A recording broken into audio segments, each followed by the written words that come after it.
antigua es, guiando nuestro caminar.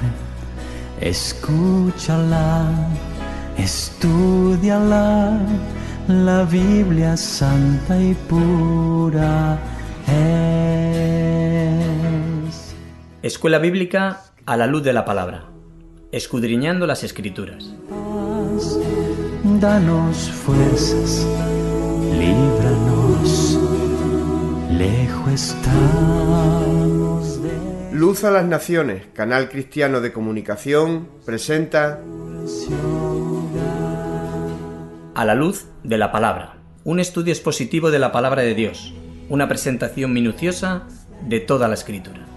Cambiándome, cambiándote, abramos porque es inspirada por Dios y útil para enseñar, para redarguir, para corregir, para instruir en justicia, a fin de que el hombre de Dios sea perfecto, enteramente preparado para toda buena obra. Escuela Bíblica a la luz de la palabra, escudriñando las Escrituras. heredado en esta edad, con sacrificio nos la dio Jesucristo, Hijo de Dios. Carta del apóstol Pablo a los Colosenses, por José Manuel Monjero. El misterio que había estado oculto desde los siglos y edades, pero que ahora ha sido manifestado a sus santos, a quien Dios quiso dar a conocer las riquezas de la gloria de este misterio entre los gentiles, que es Cristo en vosotros, la esperanza de gloria.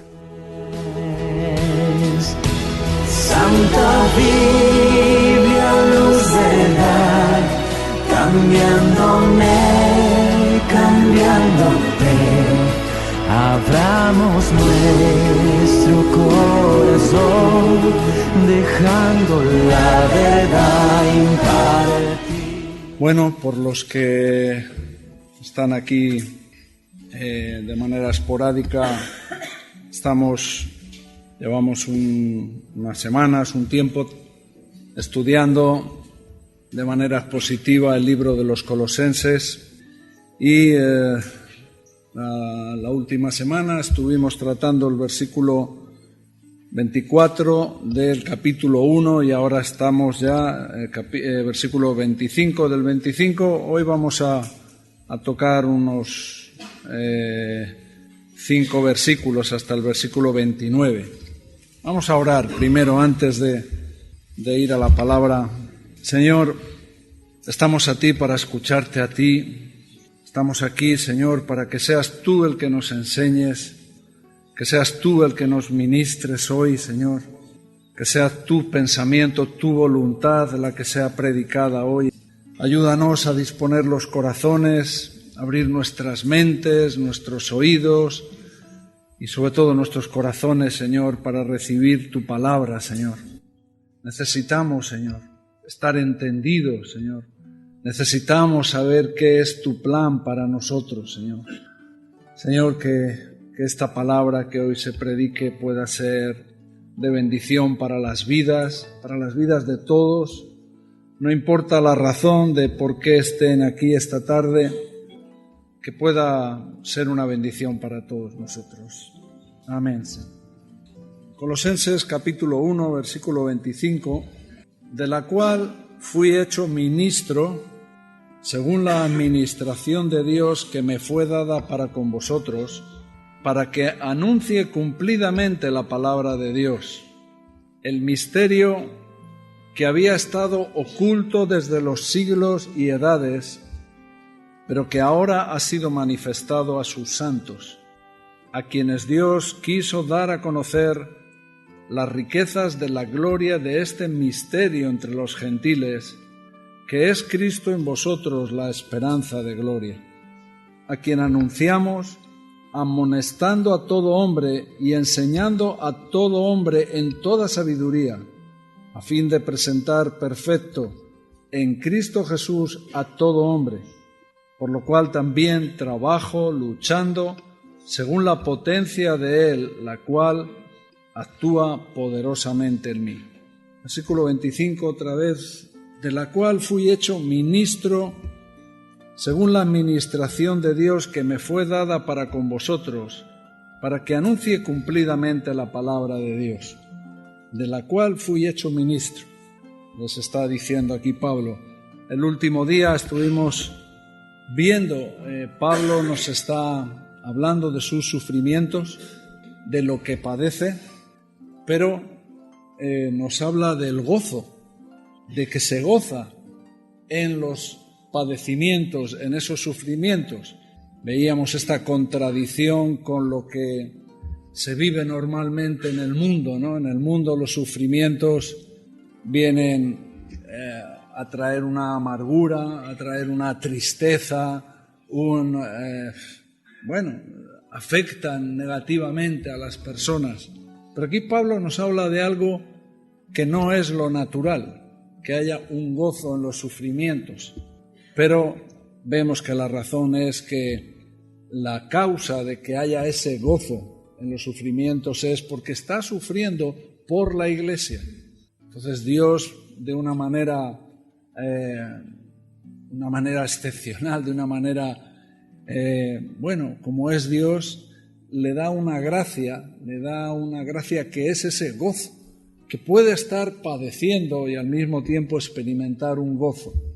Pero ahora entramos en otro tema. Pablo les ha hablado de esto a los colosenses, de estos padecimientos que sufre con gozo, pero ahora empieza a hablar del ministerio.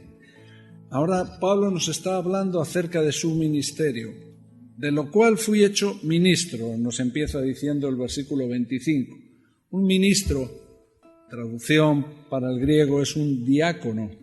Un diácono es un siervo, uno que sirve, uno que está dedicado a atender situaciones de los demás. Teóricamente eso es lo que deberían de ser también los ministros en la política, siervos del pueblo. Pero bueno, no los que se llevan el dinero del pueblo, pero hay de todo. Un ministro, de lo cual fui hecho ministro. Pablo está diciendo que no es él el que se autoproclama ministro, no es su decisión, sino que de alguna manera Dios le hace ministro de la Iglesia, le hace un siervo de la Iglesia. Pablo viene del versículo 24 hablando de la Iglesia y dice, de la cual fui hecho ministro, porque es Dios el que le constituye, el que le hace ministro. Y dice así, de la cual fui hecho ministro según la administración de Dios. La administración, la definición de la palabra administración del griego es economía. Y la economía, lo que viene a decirnos es la ley de la casa, es la ley de la casa. Entonces Pablo actúa. Pablo es un siervo, un ministro que trabaja para que se cumpla la ley de la casa, es un ministro, un siervo que trabaja en la economía del reino, en la economía de la Iglesia, en la administración de la Iglesia. Pablo es un siervo de la Iglesia de Dios, es lo que nos está diciendo. Es como que Pablo nos está diciendo que él actúa como un mayordomo, ¿no? Vemos que muchas veces en la Biblia en algunas parábolas se utiliza esta figura, la del mayordomo, y de cómo el Señor viene y al final le pide cuentas al mayordomo. Pablo es lo que está diciendo aquí, él es un mayordomo, y normalmente estos mayordomos en aquel tiempo eran esclavos. Así que, bien digamos que era un ministro de la Iglesia, pero lo que está diciendo en lo profundo es que Pablo es un mayordomo, un esclavo. Él se siente esclavo de la administración de Dios, de la economía. Pablo se siente esclavo de la Iglesia. Y vamos a ver qué significa eso. Hemos visto cómo Pablo está hablando en los versículos anteriores de la supremacía de Cristo, de la suficiencia, de quién es Cristo para nosotros. Pues aquí también lo que está diciendo que Cristo tiene la supremacía sobre su ministerio. Cristo es Señor no solamente de su vida, de su ministerio. A veces usamos esta palabra para cosas que no tienen nada que ver. A veces llamamos ministerio a cosas a las que nos dedicamos, pero que no tienen que ver con la Iglesia. A veces nos apropiamos de esta palabra y decimos, mi ministerio es hacer esto y esto es mi ministerio. Es como si dijéramos, esta es mi parcela. Esto es a lo que yo me dedico, lo que yo hago, mi responsabilidad. Tú no tienes que meter aquí mano, tú no tienes que tocar lo que me pertenece a mí. Usamos la palabra ministerio para denominar a veces propiedades nuestras. Este es mi ministerio, esto es lo que yo hago. ¿Por qué? ¿Qué te importa a ti lo que hago yo? Y establecemos cotos, establecemos vallados alrededor de responsabilidades, de trabajos, de cosas que hacemos y llamamos esto ministerio. Pero un ministerio es un esclavo, un ministro es un esclavo. Pablo trabajaba como esclavo en la Iglesia y la supremacía absoluta es de Cristo. Él es el Señor que pide cuentas de nuestra mayordomía. Él es el Señor que exige de nosotros nuestra dedicación, lo que hacemos. Eso es lo que Pablo está explicando así. En 1 Corintios capítulo 4, versículos 1 y 2, así pues, téngannos los hombres por servidores de Cristo y administradores de los misterios de Dios. Ahora bien, se requiere que los administradores, que cada uno sea hallado fiel. Este es el requisito de uno que está en la administración, que sea hallado fiel, de uno que administra, de uno que está en los negocios de su Señor. Esto es lo que se requiere, fidelidad sobre todo. Un mayordomo que tiene que administrar los bienes de su Señor, un esclavo que administra la economía de su Señor, la comida, las riquezas de su Señor, la virtud especial que se requiere de él, especialmente es que sea hallado fiel, la fidelidad. Si alguien tiene que buscar a alguien que administre los bienes de su casa o los bienes de su empresa, la primera característica o una de ellas es que sea fiel. Esto es lo que le está diciendo Pablo aquí a los corintios. Y tenemos la parábola cuando habla del mayordomo y fiel, en que cuando el Señor viene, tiene que dar cuentas. Y el Señor le dice, dame cuentas de tu mayordomía, dame cuentas de tu ministerio. Y esto también vale para nosotros. Dios va a pedir cuentas a nosotros de nuestra mayordomía, de nuestro ministerio, de nuestro trabajo en la Iglesia, de nuestra dedicación en la Iglesia.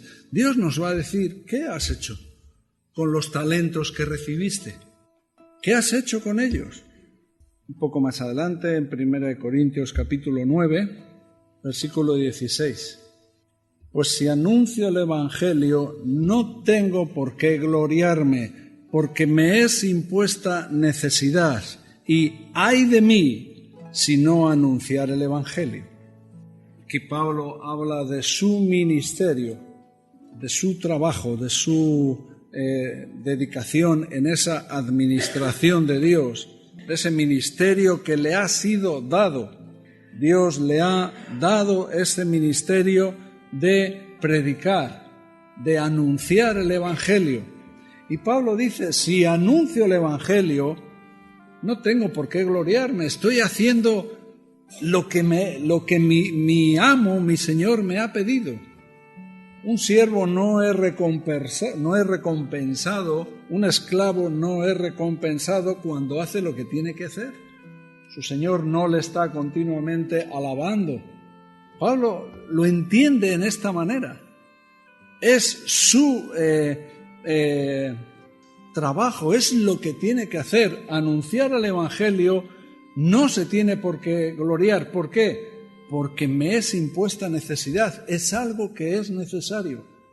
Y esta es una idea que a nosotros se nos debería de meter bien profundo en nuestros corazones. Anunciar el Evangelio, predicar el Evangelio, que no tiene que ver, y vamos a insistir un poco más sobre ello, no tiene que ver con campañas de evangelismo, no tiene que ver con, venga, vamos a juntarnos un día a repartir folletos. Pablo no está hablando de esto, no está hablando de su mayordomía. En lo que él era esclavo no eran cuestiones de hacer trabajos para su Señor de una manera especial, algún día especial. Pablo no era mayordomo en momentos puntuales, era mayordomo, esclavo de la Iglesia constantemente. Y nosotros entendemos a veces el evangelismo, el anunciar el Evangelio, muchas veces como algo muy puntual. Podríamos hoy ir a repartir folletos, que está bien. Podríamos el sábado juntarnos y hacer esto. No es lo que Pablo está hablando. Pablo está hablando de una necesidad de hacer algo constantemente, por lo cual no se tiene que gloriar. No es una cuestión extraordinaria y decir, qué persona. No, Pablo dice, mira, por anunciar el Evangelio y hacerlo constantemente como una necesidad, como el que come todos los días. Uno no llega un día y le dice, me han pasado cosas este mes extraordinarias, he desayunado todos los días. No, tú desayunas todos los días, no es una cuestión excepcional. Este mes me he acostado, he dormido todos los días. No, son necesidades. No, uno no se gloría de las cosas que son necesidades. Lo hace sin más, porque es una necesidad. Para Pablo era una necesidad. No se gloriaba, no decía en voz alta a la gente, mira, hoy hemos hecho una campaña, hoy he anunciado el Evangelio, hoy he hablado a una persona y le he dicho algo sobre que soy cristiano. No, Pablo no se gloriaba. Nosotros tomamos esto a veces como una cosa extraordinaria, ¿no? Como un acontecimiento. Hoy he hablado a mi vecina. Pablo lo tomaba esto como una necesidad. Ojalá esto se produjera en nosotros. Lo que pasa que Pablo lo explica muy bien aquí en este versículo de Colosenses, en donde estábamos, de la cual fui hecho ministro. Pablo era ministro porque fue impuesto, fue hecho. Dios le hizo ministro. Es la obra de Cristo la que hace de Pablo el hombre que es. ¿Qué es lo que tú deseas para tu vida? ¿Qué es lo que anhelas? ¿Qué es tu oración, tu ruego? ¿Qué tipo de relación quieres tener con la iglesia? No tanto con esta iglesia, sino con la iglesia verdadera, con el cuerpo de Cristo realmente. ¿Qué relación vas a tener? ¿Cuál es tu parte en la iglesia? ¿Cuánto la iglesia está creciendo o Dios te está usando en que la iglesia pueda prosperar o en que el reino de Dios pueda avanzar de alguna manera? Porque eso va a marcar qué es lo que Dios va a hacer en tu vida, qué es lo que Dios te va a hacer. Pablo fue hecho ministro. ¿Qué es lo que somos nosotros? ¿Qué es lo que Dios nos ha hecho? ¿Por qué suspiras tú? Además, como me gusta, no lo hemos leído, que Pablo dice, ¡ay de mí! ay de mí si no lo hago, ay de mí si no predico este evangelio, ay de mí. Estuve viendo otros textos donde usaban esta expresión, lo vemos con Isaías, cuando está ahí enfrente de esa revelación de Cristo. ¡Ay de mí que soy hombre de labios inmundos! ¡Ay de mí! Pues Pablo está sintiendo lo mismo. ¡Ay de mí si no anunciar el Evangelio! ¿Qué sería de mí? O sea, Pablo ve esto en una situación prácticamente dramática. Es decir, yo tengo que anunciar el Evangelio. Es para lo que Dios me ha hecho. Es el propósito de Dios para mi vida. Y no tengo por qué gloriarme. No es algo para la gloria, es una necesidad. Y ay de mí si no lo hago. De la cual fui hecho ministro según la administración de Dios, que me fue dada para con vosotros, para que anuncie cumplidamente lo que nos está diciendo aquí el apóstol Pablo, es completamente, a todo el mundo, no parcialmente. No, Pablo estuvo con una visión de anunciar una parte del Evangelio o cierta doctrina. No, él tenía una necesidad y es predicar el Evangelio completamente, a todo el mundo, de la misma manera que le había sido revelada a través de la palabra de Dios. O sea, la revelación completa de Cristo.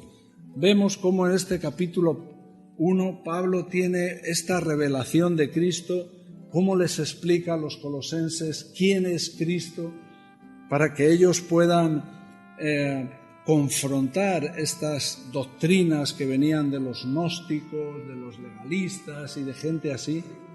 Cómo tiene esta revelación de Cristo. Pablo lo que les está diciendo, yo quiero anunciaros el Evangelio de manera completa y a todo el mundo. Pablo estaba preso en Roma. Pablo no estaba en una situación, cómoda o donde podía, hacer las cosas como él quisiera, teniendo toda la libertad para moverse, para decidir a dónde iba o dónde no iba. Pablo no estaba en una situación así, Pablo estaba preso. Y aún así, de alguna manera, le permitían que fuera gente a visitarle y gente a hablar con él. Pablo no desaprovechó el tiempo. Su dedicación, su trabajo, era anunciar el Evangelio cumplidamente, completamente. Por eso nosotros no debemos de conformarnos con menos. Primero, en cuanto a recibir el Evangelio. Tenemos necesidad de entender y de recibir la palabra completa. Por eso me da mucho temor la gente que anula una parte de la Biblia o que dice esto no lo vamos a estudiar. Pablo predicaba el Evangelio completo. Versículo 26, el misterio que había estado oculto desde los siglos y edades, pero que ahora ha sido manifestado a sus santos. ¿De qué misterio está hablando Pablo aquí? ¿Cuál es este misterio que de pronto nos dice? Bueno, está hablando del anunciar el Evangelio a los gentiles. Hasta entonces, la salvación de Dios, la palabra de Dios había estado dirigida a los judíos. El pacto de Abraham estaba enfocado en los judíos. Toda la palabra de Dios, en cierta manera, estaba dirigida a ellos. Entonces, esto era un misterio que de pronto Evangelio se iba a predicar cumplidamente. Y Pablo era su ministerio, su trabajo, su dedicación, su mayordomía en la administración de Dios era predicar el Evangelio cumplidamente a los gentiles. Versículo 27 lo dice, a quienes Dios quiso dar a conocer las riquezas de la gloria de este misterio entre los gentiles. Hay un versículo paralelo que está en Efesios capítulo 3, versículo 5. Capítulo 3 de Efesios, versículo 5. Misterio que en otras generaciones no se dio a conocer a los hijos de los hombres, como ahora es revelado a sus santos apóstoles y profetas por el Espíritu. ¿Qué misterio? Versículo 6. Que los gentiles son coherederos y miembros del mismo cuerpo y copartícipes de la promesa en Cristo Jesús por medio del Evangelio. Este es este misterio del que Pablo está hablando aquí a los colosenses. La predicación del Evangelio a los gentiles, la salvación de los gentiles. Que los gentiles, los cuales los judíos, los tenían como apartados por completo, o sea, nada querían tener que ver con ellos. Resulta que ahora la predicación del Evangelio lo que nos está diciendo es que son coherederos, tienen el mismo derecho de heredar. Un coheredero es alguien que tiene la misma, el mismo derecho a recibir la herencia que tú. Es coheredero, va a recibir la misma herencia porque son hijos del mismo Padre y también son copartícipes, participan de lo mismo.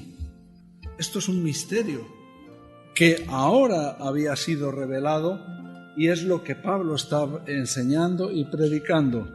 Un misterio que había estado oculto desde los siglos y las edades, pero que ahora ha sido manifestado. Este misterio es la plena revelación de Cristo, la plena revelación de Cristo, la revelación completa. Por eso Pablo está diciendo, quiero anunciar el Evangelio cumplidamente, con todo. Y teniendo esta parte, este misterio, predicando este misterio especialmente, que también la salvación era para los gentiles, que los gentiles no solamente son coherederos, sino que son copartícipes. Dice, vamos a ir a Gálatas un momento, Gálatas capítulo 3, versículo 16. Ahora bien, a Abraham fueron hechas las promesas, y a su simiente, no dice ya las simientes, como si hablase de muchos, sino como de uno, y a tu simiente, la cual es Cristo. ¿Qué está hablando del pacto de Abraham? Lo cual es todos los judíos se habían apropiado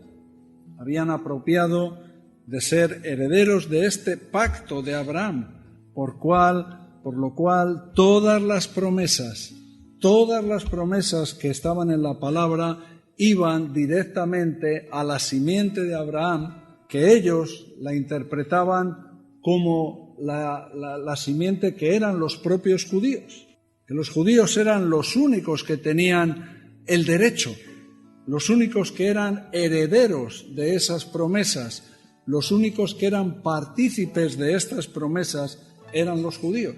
Pero aquí el apóstol Pablo se lo explica bien a los gálatas.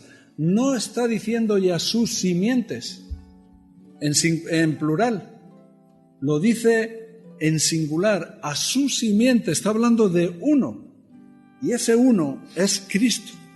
Entonces, si nosotros, gentiles, estamos en Cristo, por estar en Cristo, nos hacemos, ese estar en Cristo nos da el derecho de ser coherederos y de ser copartícipes. Así que aquello que había estado oculto por siglos y por las edades, que ese pacto de Abraham, que la ley, que el pacto de David, que todo era destinado, todas esas bendiciones, todas esas promesas eran para los judíos.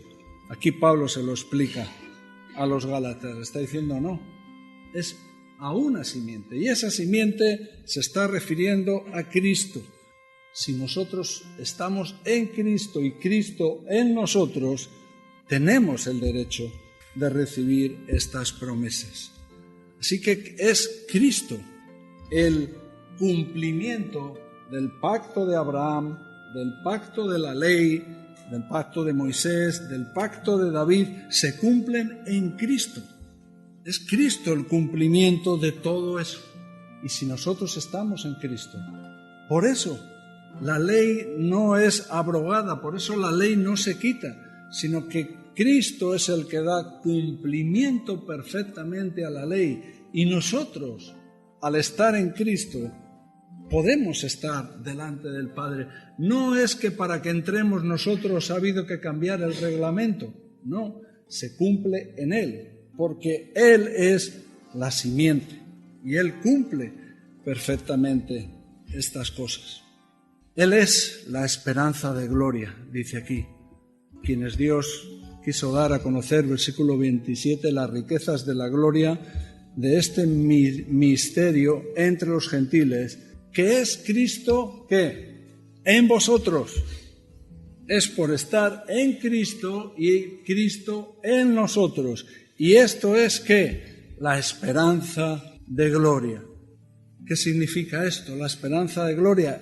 Que Él es la garantía de no solamente de lo que ya tenemos, sino especialmente de lo que vamos a recibir, de la gloria que vamos a experimentar, de la vida eterna, de todo lo glorioso. Él es la garantía, Él es nuestra esperanza. ¿Cómo sabemos que vamos a recibir todas esas promesas? ¿Cómo sabemos que vamos a tener vida eterna? ¿Cómo sabemos que la muerte es un enemigo, pero que está vencido y no tiene potestad?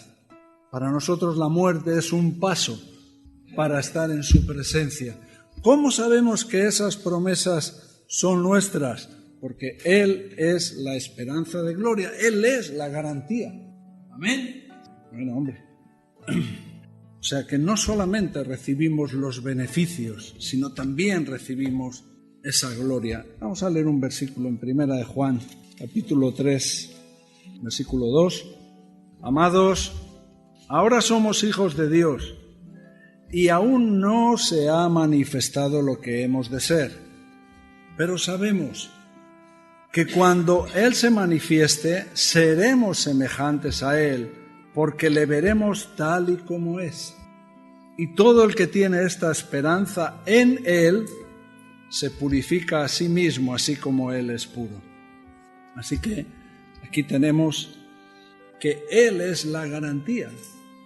Sabemos que cuando Él se manifieste, seremos semejantes a Él. Esta es nuestra esperanza de gloria. Cuando Él se manifieste, seremos semejantes a Él. Porque todo aquel que tiene esta esperanza en Él, se purifica a sí mismo. Así que esta esperanza de gloria, esta saber que cuando Él se manifieste seremos semejantes a Él, esto tiene un beneficio en nuestras vidas, tiene un beneficio en cuanto a la necesidad de revisar nuestras vidas. Por eso dice aquí que el que tiene esta esperanza se purifica a sí mismo, tiene esta necesidad de vivir una vida de pureza. Volvemos a Colosenses, para no despistarnos. Versículo 28. A quien anunciamos, está hablando de Cristo, a quien anunciamos, amonestando a todo hombre y enseñando a todo hombre en toda sabiduría. Mira, aquí habla de dos cosas. No está repitiendo, son cosas diferentes. No es lo mismo amonestar que enseñar. No es que esté insistiendo. Si insiste, utilizaría posiblemente la misma palabra. Está hablando de cosas diferentes, de dos cosas que Pablo hace al anunciar el Evangelio cumplidamente, completamente. Para anunciar el Evangelio cumplidamente, perfectamente, no solamente nos amonesta, sino que también nos enseña en toda sabiduría. Amonestar tiene una connotación, tiene más que ver con corregir, con enderezar el camino, con enderezar nuestros pasos, con corregir cosas. Pablo lo que está haciendo es corregir. En cierta manera lo está haciendo con los colosenses. Hay cosas que hay que corregir en doctrina. Hay maneras de entender las cosas, hay situaciones que las vivimos en una manera que tienen que ser amonestadas, tienen que ser corregidas. Necesitamos en la Iglesia que alguien tome esa responsabilidad de amonestarnos. Nosotros necesitamos ser amonestados, debemos de verlo como una necesidad. Pablo lo explicaba como que este es su trabajo como esclavo, como mayordomo, como siervo en la Iglesia, en la administración de Dios. Uno era amonestar a todo hombre. Esto es algo que no es fácil hacer. No nos gusta ser amonestados, no nos gusta ser corregidos y da pereza a veces, da mucha pereza, da tener que estar amonestando. Todos necesitamos en algún momento una amonestación, una corrección. Forma parte del ministerio. La amonestación no eran situaciones excepcionales para Pablo, era parte fundamental del ministerio. Y además, una cosa que igual le voy a dar un disgusto a alguno, dice amonestando, ¿a quién? A todo hombre. Así que, don Perfecto, si está por ahí, lo siento, pero también vas a tener que estar corregido, amonestado. Todos necesitamos amonestación. Todos debemos anhelar eso. Pero también nos dice, enseñando a todo hombre en toda sabiduría. Mira, parte de la carta de los colosenses, no solo Pablo, les está corrigiendo, les está amonestando. No solo Pablo les está dando doctrina para que puedan resistir, para que puedan parar ese tipo de ataques filosóficos y religiosos de todas esas culturas y religiones que había en ese momento, sino que también Pablo dedica la mitad de la carta de los colosenses a enseñar la vida práctica, el día de cada día, cómo vivir el cristianismo de una manera real y de una manera práctica. Eso es la enseñanza. La enseñanza no solamente son cosas, el cristianismo no solamente es llegar aquí los domingos y tomar algún tipo de concepto bíblico profundo de doctrina y ya está, y nos vamos hasta el domingo que viene. No, el cristianismo es la vida práctica, es cómo vamos a comportarnos cuando salimos de aquí, es nuestras actitudes, nuestra manera de relacionarnos unos con otros, cómo relacionarte con tu esposa, con tu marido, cómo tratar a tus hijos, cómo tratar a tus padres, cómo relacionarte en la iglesia, todas esas cosas, especialmente las relaciones de unos con otros. Pero eso tiene que ver, la vida práctica es una parte muy amplia y muy grande de lo que es la enseñanza. Y dice Pablo, añade, en toda sabiduría. ¿Por qué? Porque toda esta enseñanza no pueden ser consejos. Yo lo veo aquí en Reto, posiblemente fallamos en esto bastante, que a veces la vida práctica que enseñamos es una vida de experiencias, de cosas que hemos hecho en algún momento dado de nuestra vida y a lo mejor nos ha ido bien. Pero eso no significa que exactamente sea algo correcto, que viene de la sabiduría de Dios. Eso no significa que estamos enseñando lo correcto o que estamos practicando un cristianismo verdadero entre nosotros. Te encuentras con las personas, a veces en la calle, con las que hablas, y siempre te dicen, bueno, yo me considero una buena persona, no he hecho mal a nadie. Y muchas veces la gente escucha un mensaje y no se identifica porque piensan que son buena gente, buenas personas, que no han cometido ningún error. ¿Por qué? Porque no están examinando su vida con toda la sabiduría, porque lo que es bíblico nos ayuda a ver que muchas de nuestras actitudes, muchas de nuestras acciones no son correctas. Puede que a los ojos sean buenas, pero puede que en lo profundo sean los actos más egoístas, que lo estamos haciendo por egoísmo, que son cosas que estamos haciendo buscando nuestro beneficio, que puedo llevarme bien aparentemente con las personas, pero ¿qué pasa con los pensamientos? En definitiva, la vida práctica, la enseñanza, tiene que ser en toda sabiduría. No nos vale las tradiciones, no nos vale lo que hemos hecho en otros momentos. Pues yo me acuerdo, bueno, puede que hayamos hecho cosas y a lo mejor no hemos visto un fruto negativo, pero tampoco quiere decir que eso es lo correcto. Lo que Pablo está diciendo también en toda su sabiduría es que está ajustando completamente lo que enseña a la palabra de Dios. La amonestación tiene que estar ajustada perfectamente a la palabra de Dios. No vale cosas que yo creo que van a funcionar. Eso es lo que hacían los gnósticos. Buscaban cierta sabiduría, que no era la sabiduría de Dios. Eso era lo que hacían los legalistas. Sí, creemos en una parte, pero vamos a poner ciertos estatutos, normas, leyes que hay que cumplir. Nuestra amonestación, nuestra enseñanza tiene que estar perfectamente ajustada a toda sabiduría de Dios. Y es lo que Pablo les está diciendo aquí a los colosenses. Dice, este es mi ministerio. Por eso lo que yo os estoy escribiendo, los consejos prácticos, la vida práctica, la amonestación, está ajustada perfectamente a la palabra de Dios. Lo que os estoy anunciando es la palabra de Dios. Todo tiene que ver con la palabra. No hay revelación fuera de la palabra. Esa es la manera en la que los colosenses podían contrarrestar, podían resistir, podían echar para atrás estas sabidurías y conocimientos de los gnósticos. ¿Para qué propósito? ¿Para qué somos amonestados? ¿Para qué se amonesta a todo hombre? ¿Para qué se enseña a todo hombre en toda sabiduría?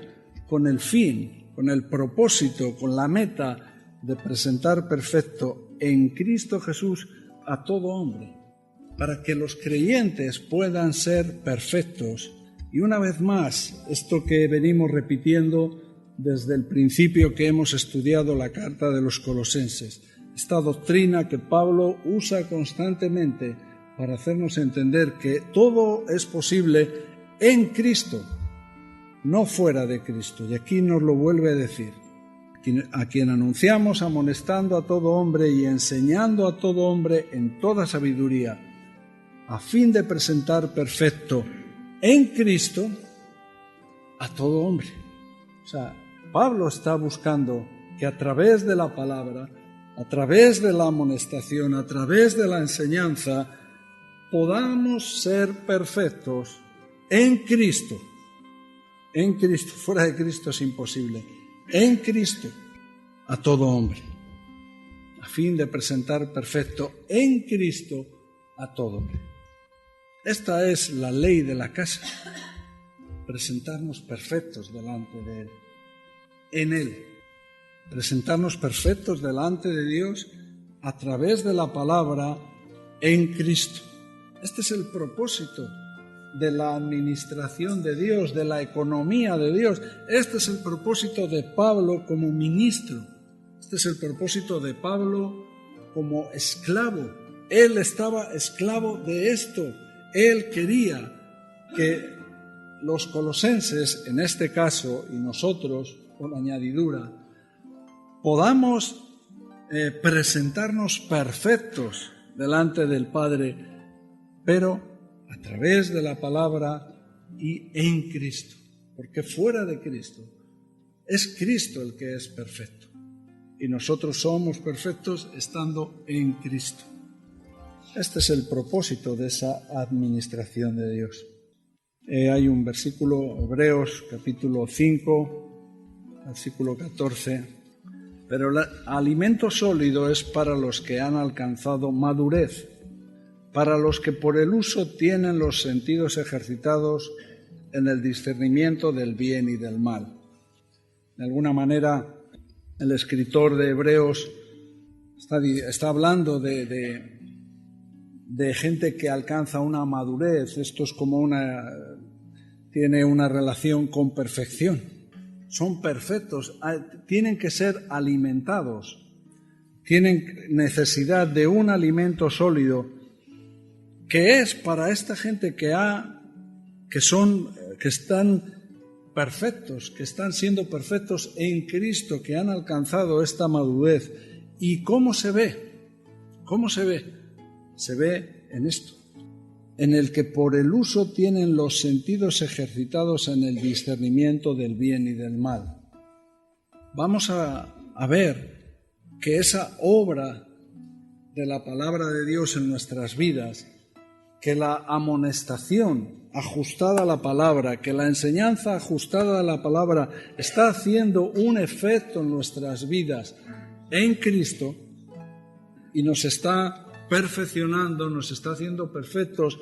Lo vamos a saber porque vamos a tomar las decisiones correctas, porque vamos a tener el discernimiento correcto y vamos a saber lo que está bien y lo que está mal, y no te vas a equivocar. Hay gente aquí que está en su mente con pensamientos, con ideas de lo que es justo y de lo que no es justo, de lo que está bien y de lo que está mal, pero son sus propios planteamientos, sus propias ideas, no es conforme al pensamiento de Dios. Es como hizo Adán y Eva en el huerto del Edén. Ellos tomaron de ese árbol de la ciencia del bien y del mal porque de alguna manera le estaban diciendo a Dios: hasta ahora tú has decidido lo que está bien y lo que está mal, pero ahora lo vamos a decidir nosotros. Y así nos quedamos. Por eso necesitamos ir hacia lo perfecto, ir hacia la madurez. Y la única manera es el trabajo de la palabra de Dios, amonestándonos, enseñándonos y, por supuesto, estando en Cristo. Eso nos lleva a esa perfección, a esa madurez, y entonces tomaremos las decisiones correctas. El último versículo 29. Para lo cual también trabajo, luchando según la potencia de Él, la cual actúa poderosamente en mí. Me gusta este versículo. Pablo habla de su trabajo, de su lucha. Pablo, como he dicho antes, él estaba preso allí en Roma. ¿De qué lucha está hablando? ¿Cuáles eran sus luchas? Él no estaba enfrentándose allí en ese momento a gente. Podría tener luchas a veces carnales en cuanto a lo que le esperaba, lo que tenía que sufrir. No lo sé muy bien, pero lo que sí sabemos es cuál es el ministerio de Pablo. ¿A qué se dedicaba Pablo? ¿Qué hacía Pablo en Roma? ¿A qué se dedicaba?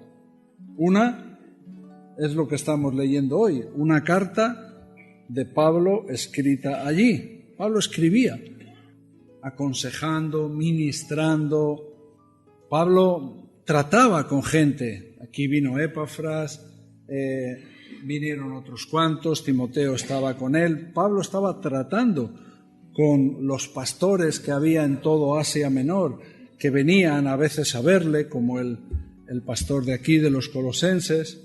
Pablo trataba con ellos y especialmente Pablo estaba haciendo lo que nos dice este propio capítulo 1 2 veces, que lo hacía sin cesar, que era orar.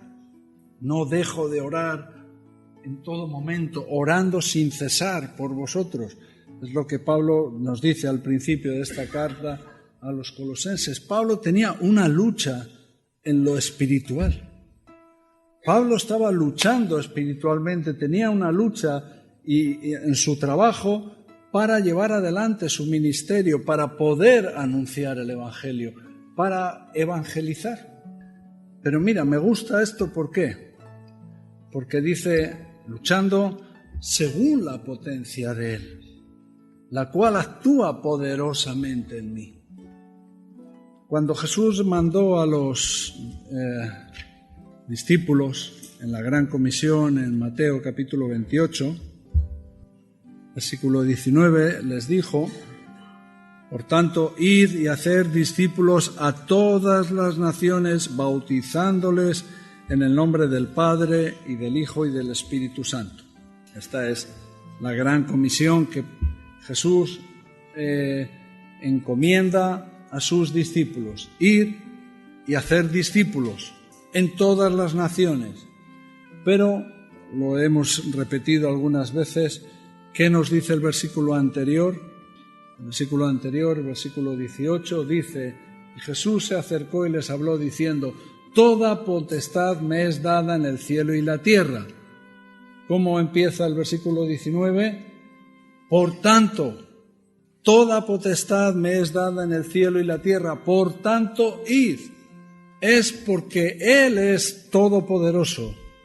Es porque Él tiene toda la potestad en el cielo y la tierra, la razón por la que podemos ir y hacer discípulos por todas las naciones. Pablo, ¿qué está diciendo aquí a los colosenses? Trabajo, por esto trabajo y lucho, según la potencia de Él, que es todopoderoso, la cual actúa poderosamente en mí. Pablo está diciendo, bueno, es como que el poder de Dios, el inmenso poder de Dios está comprometido especialmente, o específicamente, mejor dicho, aquí nos dicen estos versículos, con el evangelismo. Id y evangelizar.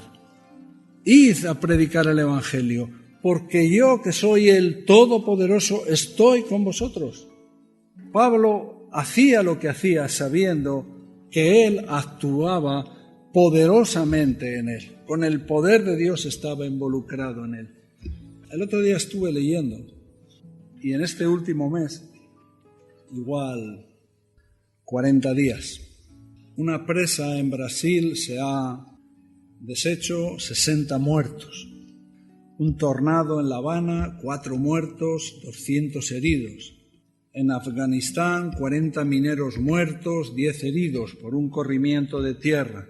Un tsunami en Indonesia, 431 muertos, 7.200 heridos. Una tormenta tropical en Filipinas, 50 muertos. En Italia, el volcán Etna entra en erupción. En Indonesia, el volcán Krakatoa entra en erupción. Terremotos en México, en Perú, en Colombia, en Venezuela y en Indonesia. Yo estaba pensando, digo, no había antes esta cantidad de desastres naturales, de situaciones con muertos, cosas que están pasando ahora, que podemos decir que nunca han pasado en la historia antes. Y luego lees capítulo 24 de Mateo y ves sobre los desastres, los terremotos, guerras, rumores de guerras. El otro día, cuando veníamos de viaje, me estaba leyendo Ana el comentario, el libro que está escribiendo Loel sobre el libro de Apocalipsis, y veníamos leyendo sobre el capítulo 6, los sellos del Apocalipsis. Aquí habla de 7 sellos. 7 sellos que normalmente los teólogos o muchos de los teólogos los dividen en 2 grupos. Primero los 4 primeros y después los otros 3. Primero habla de un sello, y entonces uno de los seres vivientes le llama, y ahí aparece uno de los jinetes, que es un jinete que está vestido de blanco, y que el que lo montaba tenía un arco y le fue dada una corona y salió venciendo y para vencer. Él comentaba y yo lo había visto también, que un conocido escritor y teólogo, cuando tomaba un comentarios sobre el libro de Apocalipsis, lo primero que hacía era mirar este capítulo 6, a ver qué interpretación le daba a este primer caballo blanco. Y si la interpretación que le daba era que este era Cristo, dice que automáticamente cerraba el libro y ya no lo quería, ¿no? Porque no es Cristo, es un engaño, porque llevan una especie de sincronización, una sintonía, los 4 jinetes, y todos tienen que ver con cosas negativas, cosas malas. Y este primer jinete tiene que ver con un engaño, como un demonio, como el diablo se disfraza de ángel de luz, una mentira. Y bueno, por no explicarlo todo, ¿no? Hay momentos específicos en la historia que han traído una serie de engaños que han afectado a la historia. Por ejemplo, en el siglo XIX hubo 2 acontecimientos que hasta hoy en día nos afectan. Uno es la teoría de la evolución de las especies de Darwin. Darwin hizo una teoría para explicar un hecho sobre la biología, pero esa teoría de la evolución de las especies se trasladó a todos los demás campos, especialmente en la filosofía también. Y al final empezó a entrar de una manera tremendamente fuerte en el pensamiento del hombre, que el hombre es capaz de evolucionar. Y por tanto, si es capaz de evolucionar, es capaz de mejorarse a sí mismo, de ser mejor cada vez.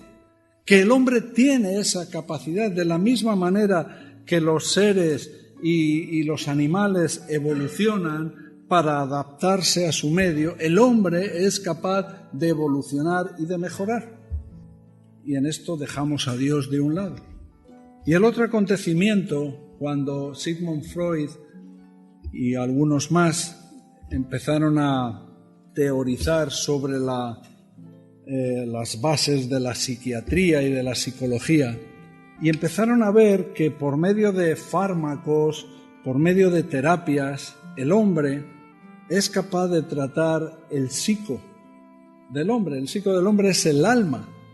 Hasta entonces, y ahí, pues bueno, la Iglesia católica no es famosa por hacer las cosas bien y doctrinalmente estar bien, y la ortodoxa tampoco, y otras más.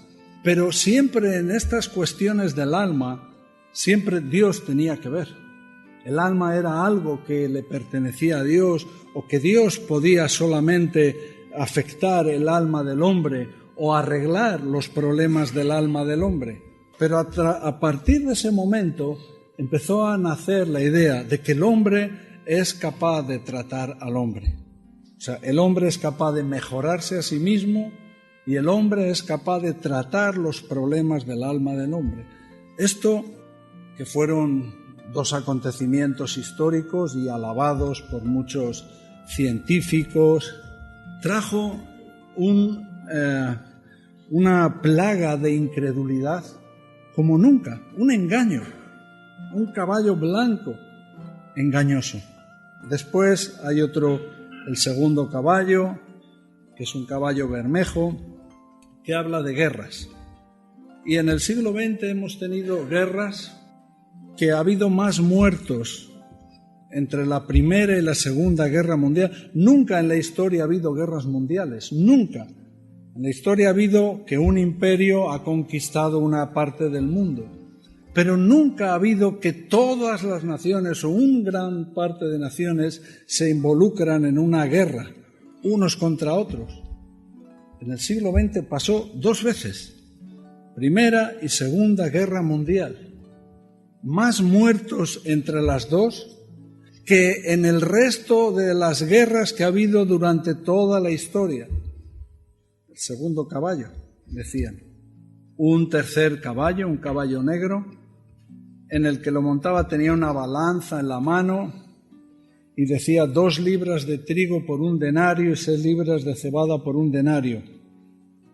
habla un poco como la posguerra, las consecuencias de la guerra, trae una hambruna, trae una miseria, una pobreza. Y también, ¿no? Pues todos los periodos entre guerras y posguerras que ha habido en Europa, todo el daño, todo lo que ha afectado, ¿no?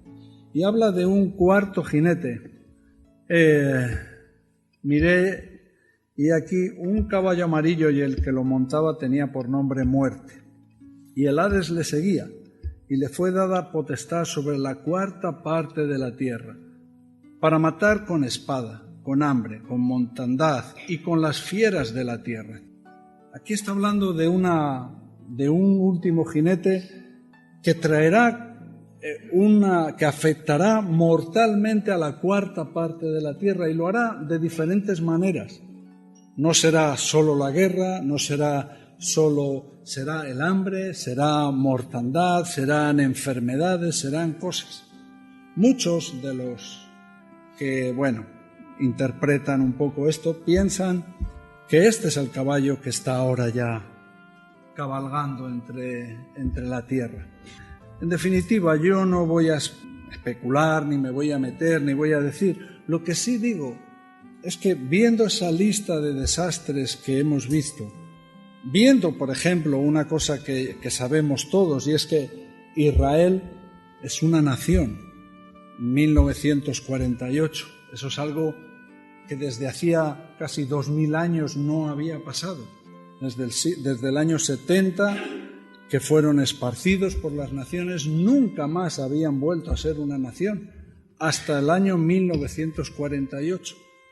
Digo, ¿qué cosas? Si uno no quiere ver aquí en los sellos, o no quiere ver lo de Israel, o no quiere ver las catástrofes, pero es como querer estar ciego. Por alguna razón, todas estas cosas y otras cosas más nos indican que estamos en un tiempo muy avanzado, en un tiempo donde, tenemos que revisar nuestras vidas. Tenemos que revisar nuestras vidas. Cristo viene pronto. Nosotros no decimos cuándo, pero Cristo viene pronto. Todas estas cosas son cosas que no son normales. Cristo viene pronto. Tenemos que revisar nuestras vidas. Y tendríamos que tener un ministerio como el que tuvo Pablo. Tenemos que anhelar ser hechos ministros para la administración de Dios, para predicar el Evangelio. Pero ministros no de una especie de evangelismo como lo que he estado hablando antes, de venga, vamos a juntarnos los sábados para salir a un par de horas a repartir unos folletos. No, de un evangelismo, no sé cómo llamarlo, cotidiano o lento, de evangelizar a todas las personas con las que nos relacionamos, con la gente donde compras, con el que tienes la más mínima relación, de evangelizar a esta gente. Nosotros tenemos que ver también nuestra propia situación. Nosotros, aquí estamos, un grupo amplio de gente, pero no afectamos a veces a las vidas de gente que no son exclusivamente de aquí, de la obra de Reto. ¿Por qué? Porque nuestro evangelismo a veces está en esa manera, pensado así. Ciertos momentos, ciertos acontecimientos, ciertos días, vamos a hacer un folleto y no. Pablo no era ese su ministerio. No quedaba los sábados con sus amigos para ir a repartir folletos. Pablo era un ministro a tiempo completo. Por eso trabajaba y luchaba. Ese era su encargo. Él estaba esclavo, tenía una necesidad. ¡Ay de mí!, decía. ¡Ay de mí si no predico el Evangelio, si no anuncio el Evangelio! Yo creo que estas son cosas que nos tienen que apremiar, que nos tienen que meter prisa en no solamente atender nuestras vidas, revisar nuestras vidas, arrepentimiento, dejar pecados, dejar cosas, sino también en evangelizar, en poder llevar la palabra de Dios a la gente. Cristo viene pronto. Y ojalá se metiera dentro de nuestros corazones y de nuestros huesos esa necesidad de anunciar el Evangelio, como nos lo ha explicado aquí Pablo en este capítulo 1 de los Colosenses. Ojalá tengamos esa necesidad.